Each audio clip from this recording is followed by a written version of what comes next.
This is Life After Sports with your host, Kevin Johnson. And I'm excited that today's our 27th episode of our show. And we have a special guest. Name is Adrain Uter.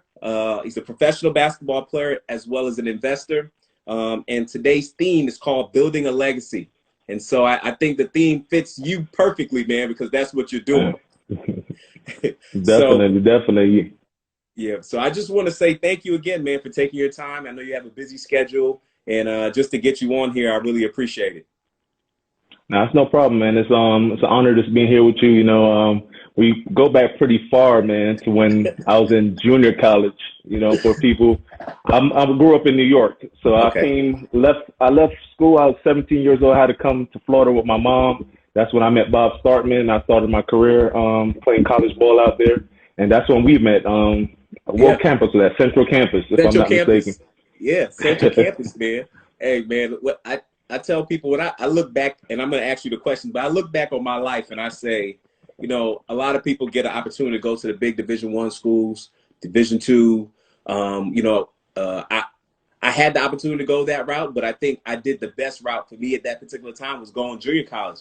I actually learned more about myself than I mean, for me, it was like a personal growth within those 2 years at the junior college level. And I think, you know, from a coaching aspect, and you played, people have gained different experiences at the different level. And so for me, I think I was able to gain a lot of knowledge about myself, knowledge about the game of basketball, knowledge about where I was trying to go. And I think that's just great. You know, a lot of people can't attest to that, but I think that experience and in our relationship when we met, I think it was just great. Yeah, I think when we met, it was just so organic, man. It was very organic, you know. It was a face I was seeing around. It's always positive energy, and I'm big on positive energy. So, you know, we just stuck around. Years later, we're still here connected, man. Hey, we may not be able to see each other physically. I don't know when's the last time we seen each other personal, you know, face to face. But, man, we'll make it happen. We'll make it happen. Definitely.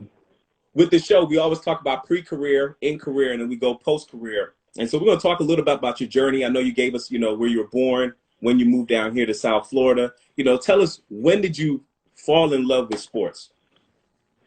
All right, so I'm born in Jamaica. I'm from the islands. Okay. So when I was in Jamaica, I moved from Jamaica. I was 10 years old. I didn't know nothing about basketball. We didn't play basketball in Jamaica. It was soccer and cricket. I don't know if you ever heard of cricket. No, of course. My parents Guyanese, so I know about cricket all day.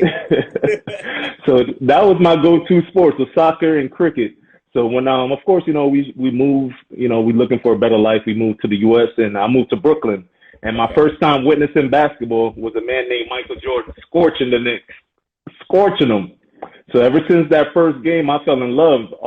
The whole household was Knicks fans, but we had to respect Jordan, man. So that opened my eyes up to basketball. And from then, I just been in the parks. I've been in love. I just wanted to grow my game. And when you start, of course, you nothing, man. You know, your game is nothing.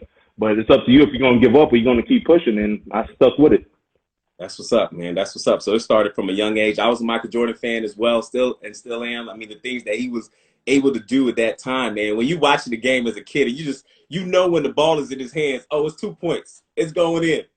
I haven't felt that way in years in regards to watching a player. I think the closest player next to that was Kobe Bryant. You know, where you just know they're gonna dominate the game with the ball in their hand. Yeah, that's facts, man. If you're a basketball player, you gotta love Jordan, especially our age. The newer kids, you know, of course, you know, they don't know the legacy, but you know, you gotta respect them, man. Absolutely. So, man, talk about what hobbies are you interested in, things that you know, maybe in your pre-career when you were younger, things that you did outside of basketball. So I had a 14-year career, and I'm still actively playing. So when I was younger overseas in Europe, we killed time. We go bowling with the team. We played video games a lot. That's mostly what we do over there a lot. And when we have our downtime, we play a lot of video games. But when you get older, you start looking at different things that really mean something. So now my hobbies is spending time with the family, with my girls, especially when I'm home, making sure I spend as much time with them because they develop so fast. Wow. And just doing different things, man, to up my portfolio, put it that way. Got you. Well, just to bring it back, man, bring it back to the Broward College experience. Can you talk about your experience at Broward College and what it meant to you, and you know and also the mentors that were around you at that particular time as well? like I said, when I first got there, it's my first time leaving New York since I got to New York. 17 years old. I had to come up there with my mom.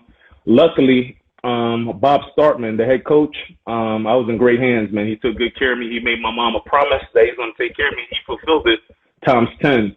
To this day, you know, we're still Shout in out to great Bob contact. Starkman. I'm surprised he's not in here. I should have called him. Yeah, but Bob, and I give it like this, man. Bob was a tough cookie, man, but I see why he was tough on the players, because when you get out there to university now, it's no cakewalk. Yeah. So all the things Bob put me through, not giving up on me, let me know, curse me out, all that kind of stuff. When I got to the university, when these coaches cursed at me, I'm like, hey, that's it? That's it? I had work. I'm good. So, you know, it was just a great experience just to get out there on my own. 17 years old, living on my own in college in a whole different state. Yeah. You know, it showed me a lot, man, about myself.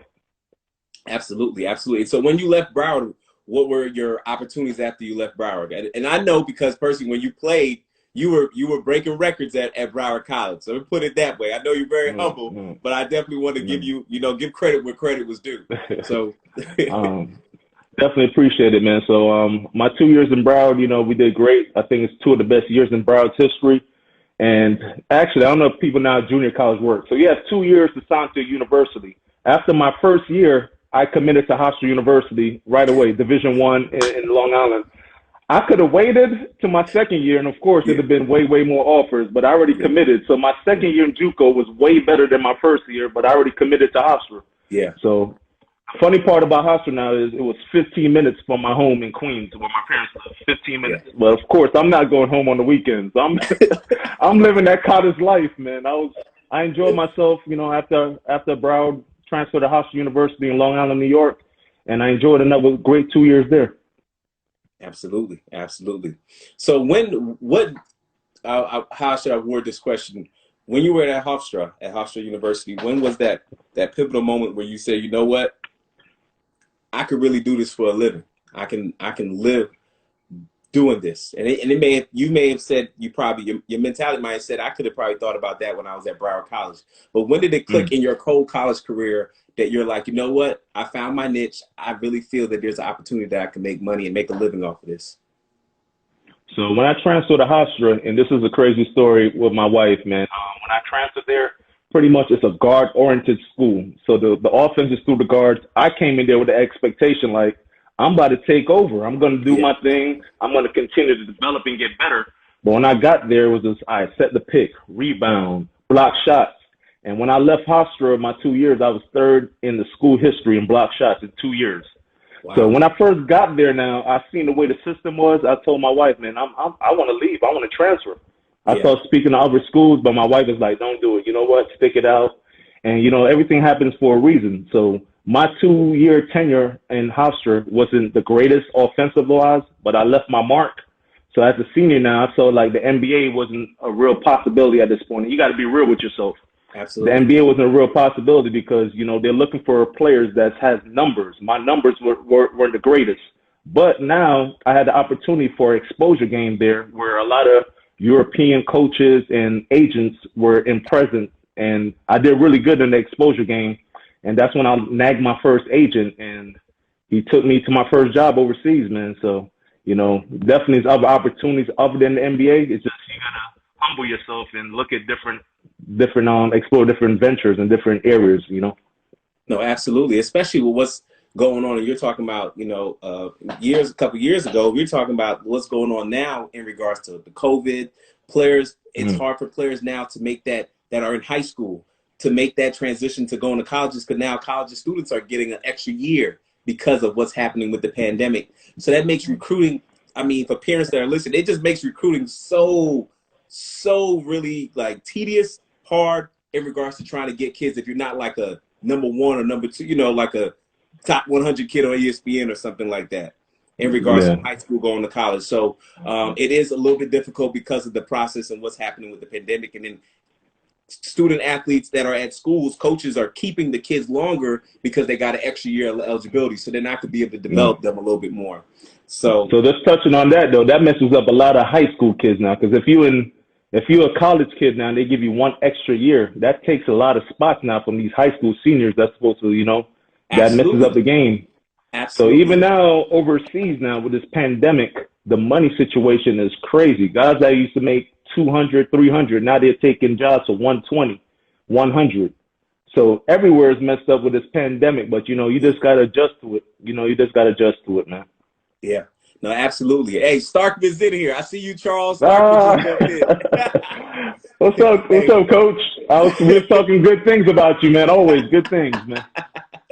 So, now talking about your career, 14 years playing professional basketball. That's normally basketball career is normally what, 5 years, 5, 6? If you could get 6, 7, you had a great career, man. So it's just, Yeah. it's just sometimes you have to have luck. Number one, not to get any major injuries. And I had a ACL tear and MCL about 4 years ago when I was playing for Tony Parker team in Lyon, France. So what was dope about that is one of the best doctors for the surgery, the ACL, he does all the big soccer players. He was actually my city, 15 minutes from my house. Wow. So I lucked up. He did the surgery. He told me, listen, you're going to come back stronger. That's what he told me. Because now with the advancement in medicine and technology and what they could do with these surgeries, 20 years ago, 15 years ago, ACL, that's it. You're done. Especially at age 32, you're done. Yeah. I came back after that, and I did another 3 years playing at a high level. Just won a championship in Puerto Rico. Where that trophy at? Where the trophy? Shout out to my guys over there, man. Bayamon, Vaqueros, Ahí. Okay. I was blessed to have that surgeon, man. He definitely lived up to everything he said, and I'm back, and I've been playing at a high level ever since my injury. Man, that's a blessing. That is definitely a blessing. So when you look on your career, and I know you're still playing, when you look back on your career, what has been the most remarkable accomplishment that you have achieved in your career? I know that's it's always good. It's always good to win championships, but to be honest with you, just to take my family to see a whole nother side of the world, that is the best feeling, man. My wife has been in, I don't know how many countries, man. Italy, France, Spain, Israel. Her favorite place is Greece, actually, Mykonos. Oh, so okay. Basketball took my family to see all these different places. My stepson, my mother-in-law, my aunt-in-law, my mom. Everybody was able to come and visit, different friends. So that's just the best part about it, man. Just have everybody come and experience this with you. And, of course, basketball takes care of itself, man. Yeah. No, I really respect that. I mean, for someone, I haven't played college. I played college. I didn't go ahead and play in a professional or anything like that. But with the words that you said, what was the most remarkable achievement is being able to take your family, friends to go and see these other places. One of my places that when we spoke on the phone that I said I have to go there one day. It's very expensive. It's Monaco. Monaco's a whole nother world, man. It's a whole nother world, man. These guys, Ferrari is a regular car in Monaco. Put it that way. That's a regular car. Wow. But yeah, I love it. It's beautiful, man. Beautiful. I actually Starkman that said me too. He met us in France when I was in Lyon, Coach Bob. Oh yeah. He met us with his wife Jill, and we went out for dinner. Of course, I took care of the meal. Hey, let Bob tell. Bob say, look, it's time for you to take care of me now. Yep, always, man. Now, talking about the places that you've been, your career, the successes that you've had in your career, I've always known that with successes, there always come challenges. And that's happened in life, no matter if you're an athlete, it happens to all of us. What has been your biggest challenge that you faced in your career? The biggest challenge is when it comes to a team, the biggest challenge now is when you're supposed to win the championship. That is the biggest challenge because now the pressure's on you. Everybody, when you're playing for the number one team in that league, everybody comes to play against you that night because, number one, they want to be in that team next year. Yeah. So now you got guys that usually score 12 points. Now they come to score 24 on you. And that's not the stat sheet. Hold on. You ain't do that last game I saw. Hold on. Where'd that come from? So that's the biggest challenge as far as the team. But, for a player now, I think the biggest challenge, especially as a young player, would be just adjusting to a whole nother lifestyle, a whole nother culture, the language. You might be in a country where nobody really speaks English. You might be in Poland. Nobody really speaks English. So now it's tough to adjust. And mentally, you got to be strong. A lot of players crack. They get homesick. Their performance falls down now because they got all kind of other things invading their mind now. Yeah. So that's just the toughest part, especially as young players. But once you get your feet wet 2-3 years, you're a pro now. You got it down pat, man. Yeah. And I think that's the biggest thing, just adjustment to what's the new thing. You're adjusting to your career. Now you're in your career, you're adjusting, you're good. Now you become a vet. Now adjusting to the next phase. Now if I've decided to transition out, now adjustment. And I think with adjustment, you have to be mentally prepared. You may not know everything, but you put yourself in a position where you're open to what's going to happen and you're ready for the positive. And some negative things may happen. It's how you handle it. Yep. So one thing I always tell young guys, when you get to a country, you get to a team, don't isolate yourself, man. Go talk to the locals, your teammates. Ask them where they like to go. Go hang out with them a bit. Sometimes a lot of these young players like to stay home and play the game all day. That's not good for your health, number one. And you're wasting time. You're wasting 9-10 months when you could really be exploring a country that you might never see again. Wow. So that's what I was telling them, man. Just go connect with your teammates. Ask them to take you to their favorite place. You might you might learn something. You might like something new that you never thought you would like. Yeah. No, I think that's great when you have the opportunity to do that. I mean, I think sometimes as people who are Americans, I was born here, some other people, born different places. My parents are from from South America, so they're Guyanese. Being able to observe the different cultures and understand the different dynamics and demographics from different countries and their food and all these different type of things, it broadens your mind. It's just like you being in school, but you're actually physically living the experience than reading about it in a book. Definitely. So I think that's important. I love traveling. For me, if I had the opportunity, I want to buy a house in another country just because I enjoy, not saying I don't like America. I love America and I love the opportunities that it presents when you're here. But I think there's so much things outside of America that people don't get the true opportunity because they don't get a passport. They don't, kind of just save up their money to go and enjoy those experiences. And I think it's great because the more places that you see, the more knowledge that you have, and the more that you start to look like it's not all just here in America. This is it. Exactly. Definitely. So talking about, your career, how many championships have you won? And which one of the championships stands out the most? Good one. All right. So my first championship when I was in Israel, I played in Israel for 6 years. That's one of my favorite places along with my wife. We love Israel.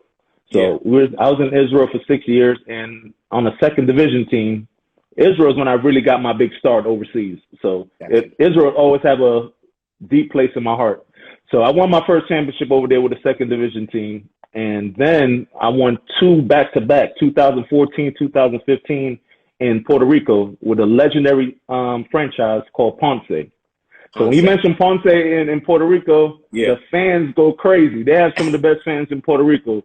Wow. I'm just giving it up. I'm being honest. They have some of the best fans in Puerto Rico. So that's lovely. I had a great time in Ponce. Great guys, great organization.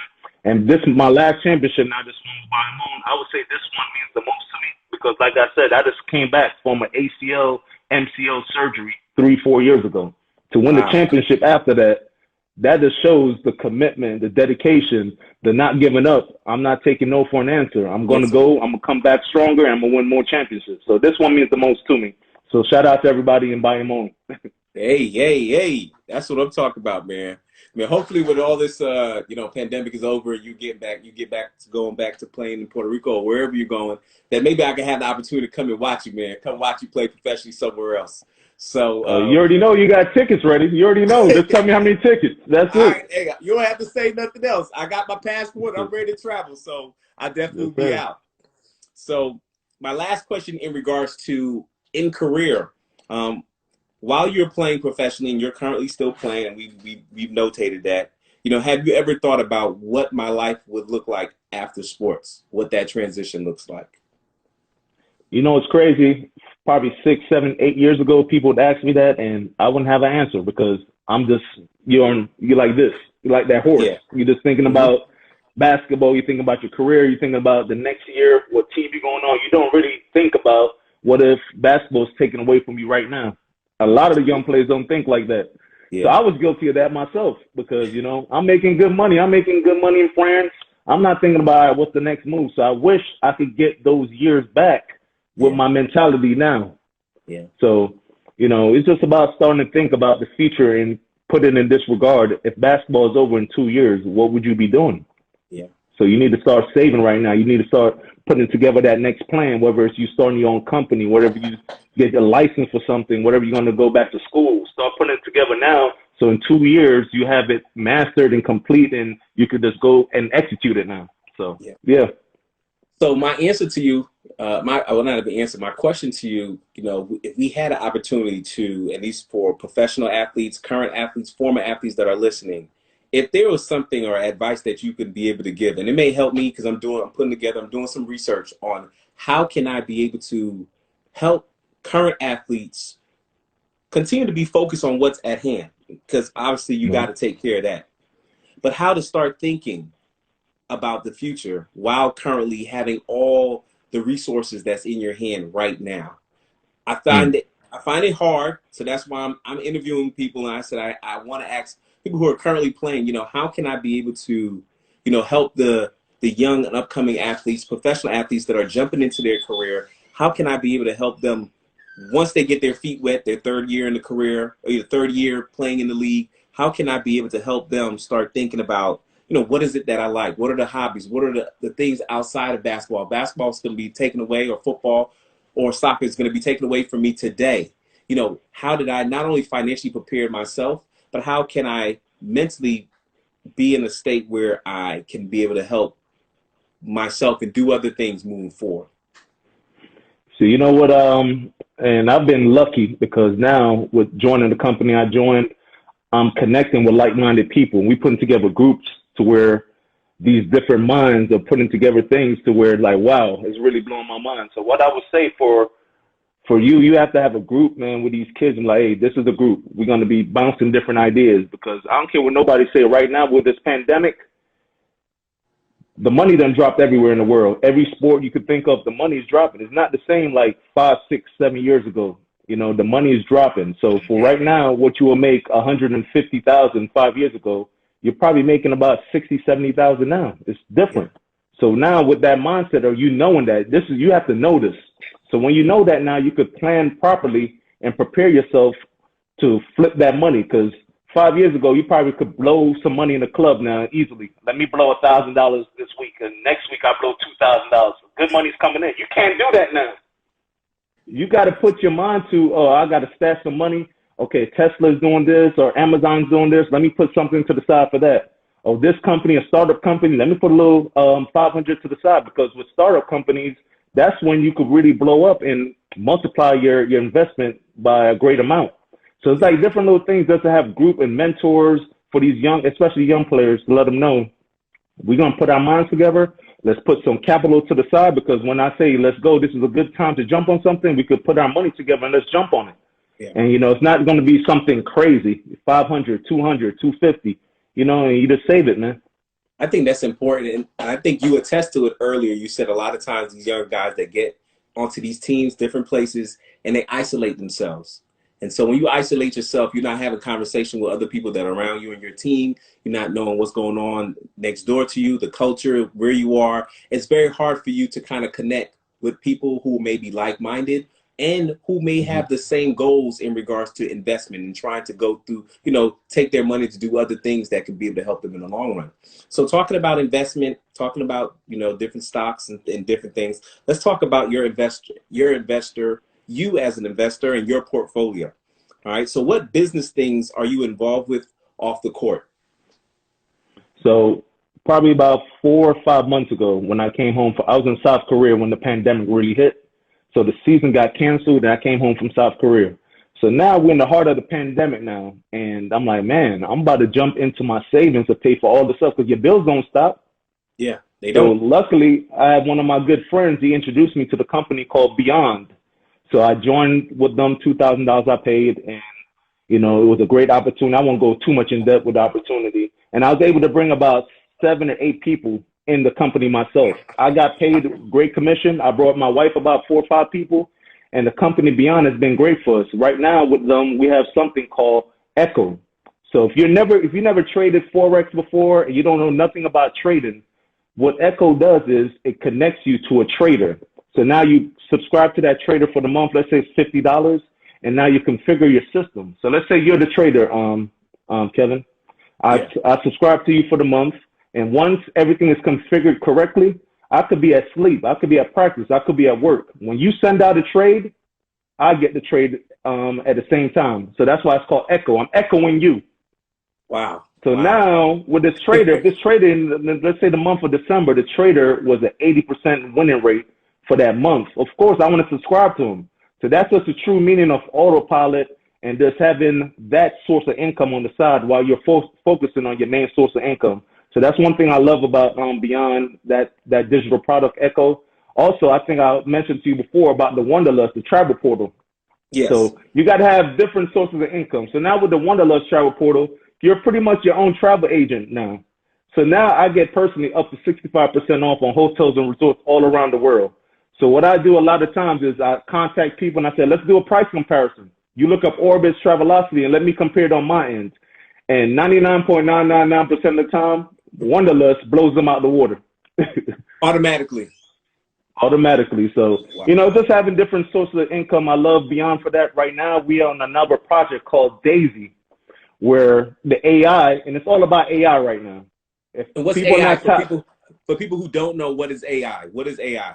So that's artificial intelligence. That's the supercomputers working for you.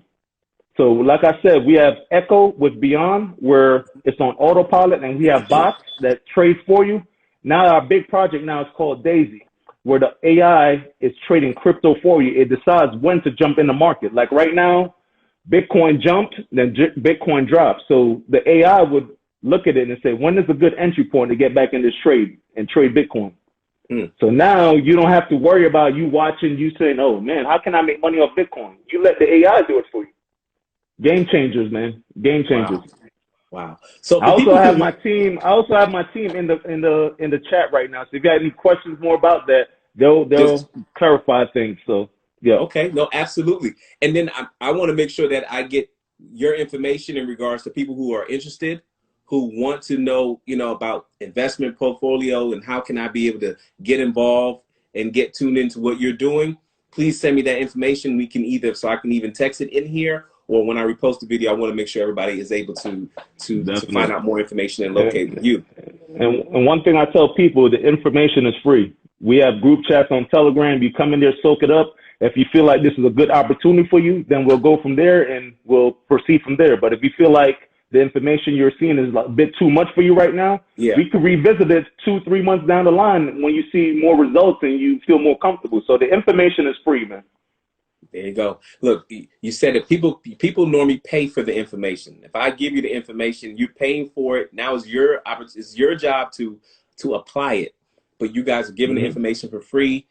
Just people have to just take their time and say, let me just tune into this. I mean, if the pandemic, for those of you that listen, if the pandemic didn't nudge you to think that I need to make sure that I have more than one income, then you're living in a different world. Definitely. So when I'm in these Zoom calls now, I'm sitting in these Zoom calls, I'm doing 2 to 3 Zoom calls per day in the height of the pandemic. Yeah. And I'm seeing faces now. It's like 200 people, and we're talking about successful business people in the same Zoom call I am in, and they're $1 million earners per year, double-digit 7-8-figure earners per year. And I'm like, wow, they in the same Zoom call. What is my reason for not being in the Zoom call tomorrow? I'm about to jump on this again. Because when I get on it tomorrow, I see them again in there. So they're taking their time out their day to soak up this knowledge to, compound their money. It's no excuse for me not to jump on there and at least get the information. Yeah, no, absolutely. I said there's 2 things. You can get the information, but if you don't apply the information, then it's a waste of you getting it. So get the information and apply it so that you can see progression in your life. Definitely.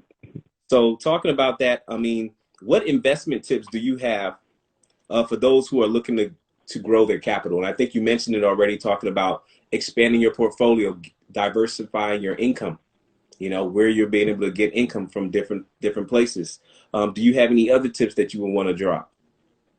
Like I said, this was about having multiple sources of income. I don't have all the answers. I don't know all the different companies you could profit off. So I'm still learning myself. You might have a viewer here that is involved with something big, and they could share with me where I do my research, and I might join and jump on it with them. Absolutely. So it's all about doing the research and, you know, whatever works for you, whatever you feel comfortable with. I know the companies I'm involved with right now, I feel comfortable. I've been seeing profit, and I'm very transparent. I show my results here. I show results on IG sometimes. Some of the things I can't show, but what I can show, I do show. But, you know, I'm very transparent, and I'm still learning at the same time. I'm not above anybody. I'm just, you know, soaking up. I'm like a sponge right now. I'm soaking up everything I can. There's nothing wrong with being a sponge, man. That's how we grow. That's how we're able to develop, and that's how we're able to inspire others by us being a sponge. You know, talking about being a sponge, I want you to talk about just your journey. Describe what you've learned about yourself throughout this journey, throughout the game of basketball, throughout what you're doing now. If you could be able to put it into one.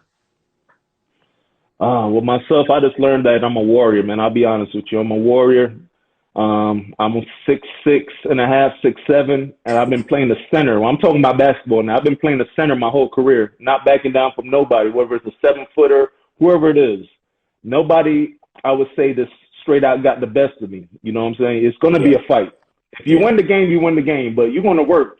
So I've been a warrior my whole professional career. Now I adapt the same thing off the court now. I'm going to go in there with the mindset of I'm going to conquer whatever I put my mind to. And it's not that I'm going to lose.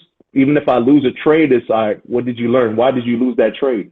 When you put in manual trades now, why did you lose? Were you too anxious? Did you let your emotions let you over leverage and over trade and put in too much? There's different things I'm learning. So it's not a loss. It's not a lose. It's a loss. It's just, are you learning from it? So that's the big thing. I'm just learning from everything.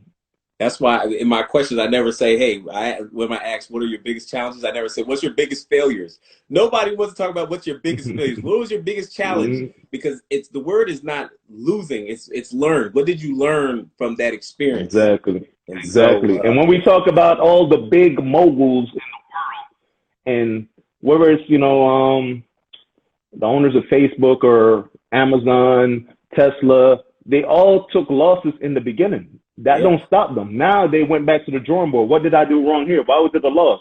And that's what it's all about. You can't think, okay, man, I lost. You know what? I'm done. It didn't work. It's bullshit. No. You sit back and you hit the drawing board and you write up some new things. Okay, that didn't work. I'm not going to go down that lane again. And that's all it is, man. Yeah. It's reevaluating yourself. You know, I think a lot of times in life, there's a lot of people who don't evaluate what they're self-assess. They don't self-assess or reevaluate the things that they've done and what they're looking to change. You can't expect something to change if you're doing the same thing that you've been doing the last 10, 15 years. So it has to be progression. It has to be change. And you really have to identify, back to researching, identify what you've been doing. And if it's been working, if it hasn't, then I need to go ahead and make a move to the right or left to somewhere different to see if I can get different results. And one thing I look at people, and I know somebody's serious. If you're willing to sit down on a 2 to 3 hour Zoom call, I know you're serious. You're serious, And now it's not just about, are you serious? You're trying to make a change in your life and your family's life. Yeah. Are you going to play that video game, or are you going to get on the Zoom call for 2-3 hours? Yeah. That's how I know somebody's serious, man. Man, I know. Look, my next question is talking about building a legacy. You can't build a legacy if you're playing video games all day. So it's either one or two, you know? So my question to you is, what does legacy means to you? And my follow-up, how are you building legacy for your family? Legacy means to me is just leaving something not only for, you know, for my girls, man. You know, those are the future. Mm-hmm. So what me and my wife have in plans right now, we're in the process of owning our own security company. You know, my girls is Zena and Zara, ZZ. All right. ZZ Armed Security. So it's going to be in their names. So that's leaving a legacy to me. Whatever we do in the future, I'm trying to put their initials on it. So, you know, I just try to do something to leave something for them, man. It's not about us at this point because, you know, we've lived a great life. We done explored the world now. What are you going to leave for your kids? Yeah. So every day I try to educate myself a little bit more, learn something different. I try to partner up. I reach out to people when I'm on these Zoom calls and I see somebody that's dropping a lot of knowledge and they're on the Telegram. I reach out to them. Yeah. If you tell me no, I'm still at the same point where I was before. But me reaching out, I've been connected with so many people that's been dropping gems on me. It's like, wow. So just have some, not, I wouldn't say courage, but when you're on this networking platform, it's all about reaching out. If somebody see you doing the work, they're willing to work with you. This is a fact. Absolutely. This is a fact. Absolutely. Even with my podcast, I try to make sure that I get on every Friday as much as possible, because I know that for a fact people are hitting me up if I'm on Clubhouse or these other different platforms, and they're watching the people I'm interviewing, they're watching the information that's being asked. They're watching to hear the responses from the people that I'm interviewing. And so they're looking for consistency. And I say that word loosely, but a lot of times people don't understand what being consistent is and how important it is, because a lot of times, like we mentioned just now, people start things. Oh, I lost $2,000 in this stock or whatever the case is. I'm done. I don't want to even learn it. And so in order to be successful, you have to go through the bumps and bruises. You got to learn. You got to self-assess, right? And reevaluate what's going on to be able to make those changes that may be uncomfortable at times. But that's part of life. Yep. So my question to you now is, what do you prefer? Let's say you join something new. Would you prefer making a quick $1 or 1,000, 5,000, or would you prefer learning the ins and outs? That's going to last you a longer lifeline. I would say a longer period in that market. What would you prefer? I would prefer learning it slowly. And the reason I say that, I've had success quickly and lost it quickly. And so you always hear about those one-hit wonders, those artists that they had that famous song, that one song, and you've never heard from them ever again. I think about that because I've had that happen to me, and I take it as a humbling moment. I'm at a point now I can talk about it. And so now it makes me reevaluate, taking time to gradually get to that process of learning something. And if I don't know it, go back to the book, learn it a little bit more, and then continue to do. I'd rather the slow way. The fast way, the money could come real quick. And if you're uneducated about how to use it, guess what happens? You lose it real quick. If you have no discipline, it's gone. So what I always tell people, this is a marathon, not a sprint, man. Yeah. It's not a sprint, it's a marathon. You can get rich over time and do it the right way. I'm doing it the right way. If you can get rich in 1 week and you think everything is this easy, you're going to lose it in 1 week, plus more. And so that's why I'm so much passionate about the process. A lot of people are so in tune about the end result that they're ready to get to the final destination and they haven't even pressed the button to start yet. So for me, if you love the process, you will enjoy the journey. You enjoy the journey, you'll enjoy the final destination. And then when you get to the final destination, if you've been working at that craft for you put in your 10,000 hours and you've worked so much harder, now to other people, they felt that you've done everything to get to the final destination. Where in your mind mentally, you're just starting another journey going somewhere. And you know what's interesting what you just said, that 10,000 hours, that's key. To master anything, you need 10,000 hours. And it goes back to what I say. I like to put everything on autopilot. If I could master something, I put in my hours, now I could teach it or educate somebody else. I won't have to think about it. It's already locked in here. It's on autopilot. Yeah. Basketball for me at my stage in my career right now, it's on autopilot. I don't worry about it. I know what to do. I know how to score. I know how to position myself. I have it on autopilot. So now the big thing for me now is my mind outside of basketball to learn other things, to put that on autopilot. So autopilot is my word for 2021. Autopilot. Hey, get it. So a lot of times, and I like that you said autopilot. People don't know when in the aviation industry, when they're flying, the pilots, yes, they are in control of the plane, but the most important thing for them on the plane is two things, right? Taking off and landing. Those are the most important things. The plane, while it's in the air, after a certain 10,000 or 12,000 feet, it's on what? Autopilot. And we're comfortable. We're good. We're comfortable in this. Yeah. We're comfortable. So the two hardest things is taking off. Whatever that journey is, taking off, taking the initiative to say, I'm going to do this and I'm going to invest the time. And then the hardest thing is landing the plane, right? So from taking off to being on autopilot, to landing the plane to that destination. And so I like that one. I like that one. Just using that as a, you know, as an analogy, you know, that life, and the reason I came up with this show is because we're talking about the transition, you know, life after sports, what that transition. The motto for this show is called "When One Career Ends, a Whole New Set of Opportunities Begin." And I'm a living, I live that. I truly live that, because every door that has closed for me, another door times two has opened. And so I don't get worried about being fired. I don't get worried about the pandemic. I don't get worried about those things. Those things don't shake or rattle me, because now I'm able to, I've been in those places where of uncertainty. And so I'm comfortable when it's uncertain and I'm not sure, I'm comfortable with it.